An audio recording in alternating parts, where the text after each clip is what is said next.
दैनिक जागरण का संपादकीय डिक्टेशन। गति 100 शब्द प्रति मिनट। स्टार्ट होगा 5 सेकेंड बाद।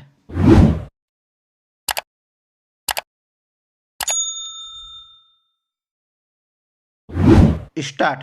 यह तय है कि कांग्रेस को प्रधानमंत्री नरेंद्र मोदी का यह कथन बिल्कुल भी रास नहीं आने वाला कि वह परिवारवाद की राजनीति में फंस गई है और इसलिए हर कोई इस पार्टी को छोड़ रहा है। लेकिन सच यही है कि देश का यह सबसे पुराना दल गांधी परिवार से आगे और कुछ नहीं देख पा रहा है। वह उन कारणों की तह तक जाने के लिए तैयार नहीं जिनके चलते बीते कुछ वर्षों से उसके नेताओं के पार्टी छोड़ने का सिलसिला तेज हुआ है। हर 2-4 माह में कोई न कोई नेता कांग्रेस छोड़ देता है। कांग्रेस जब से केंद्र की सत्ता से बाहर हुई है तब से उसके कई बड़े नेताओं ने भी दूसरे दलों की ओर रुख किया है। विडंबना यह है कि अपने बड़े नेताओं की ओर से पार्टी छोड़ने के बाद भी कांग्रेस इस पर चिंतन मनन करने के लिए तैयार नहीं कि ऐसा क्यों हो रहा है। जब भी कोई बड़ा कांग्रेसी नेता पार्टी छोड़ता है तो गांधी परिवार के सदस्य अथवा उनके करीबी उसे स्वार्थी करार देकर ऐसा आभास कराते हैं जैसे उन्हें उससे मुक्ति मिली और वे इसी इंतजार में थे। समस्या केवल यह नहीं कि पुराने और प्रतिबद्ध कांग्रेसी नेता पार्टी छोड़ रहे हैं बल्कि यह भी है कि उनके स्थान पर वामपंथी विचारधारा वाले नेता कांग्रेस पर हावी होते जा रहे हैं। जो कांग्रेस एक समय मध्यमार्गी दल के रूप में जानी जाती थी वह आज एक वामपंथी दल के रूप में परिवर्तित होती जा रही है।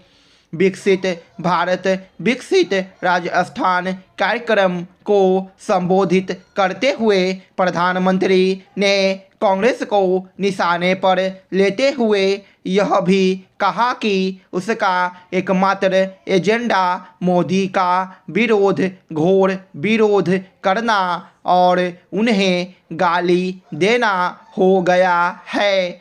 कोई यह प्रश्न कर सकता है कि विपक्षी दल होने के नाते कांग्रेस मोदी का विरोध न करे तो क्या करे।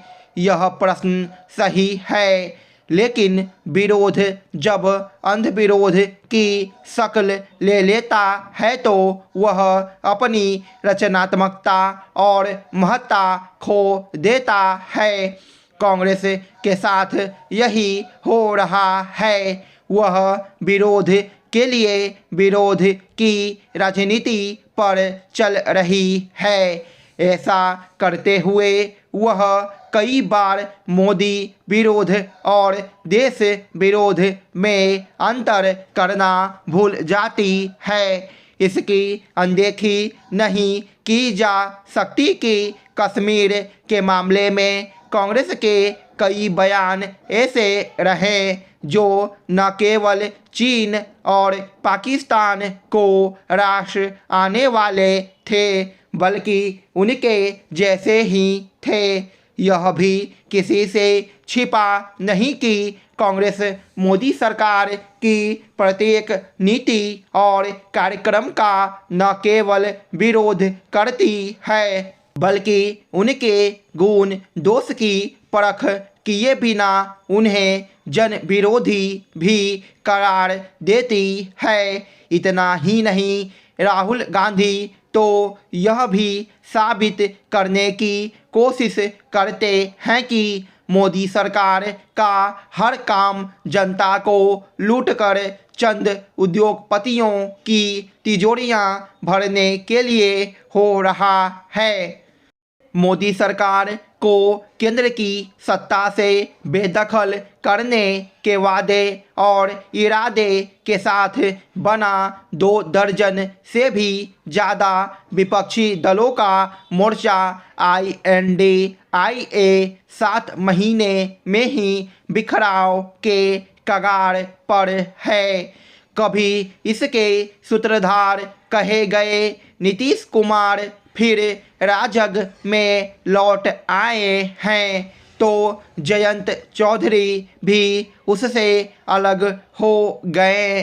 बंगाल में तृणमूल कांग्रेस अकेले चुनाव लड़ने का ऐलान कर चुकी है। आपने भी पंजाब से दिल्ली तक कांग्रेस को ठेंगा दिखा दिया है। लोकसभा की 80 सीटों वाले उत्तर प्रदेश में अखिलेश यादव द्वारा 11 सीटें देने की एकतरफा घोषणा के अल्टीमेटम के बाद कांग्रेस फिर बसपा के दरवाजे पर दस्तक दे रही है।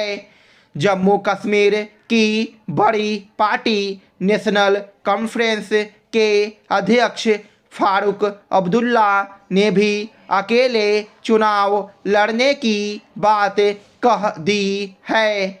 ऐसे में विपक्षी गठबंधन वाले बड़े राज्यों में 48 लोकसभा सीटों वाला महाराष्ट्र ही बचा है। वहां से बिखराव की खबर तो अभी तक नहीं आई है, पर सीट बंटवारे पर टकराव किसी से छिपा नहीं है। स्टॉप।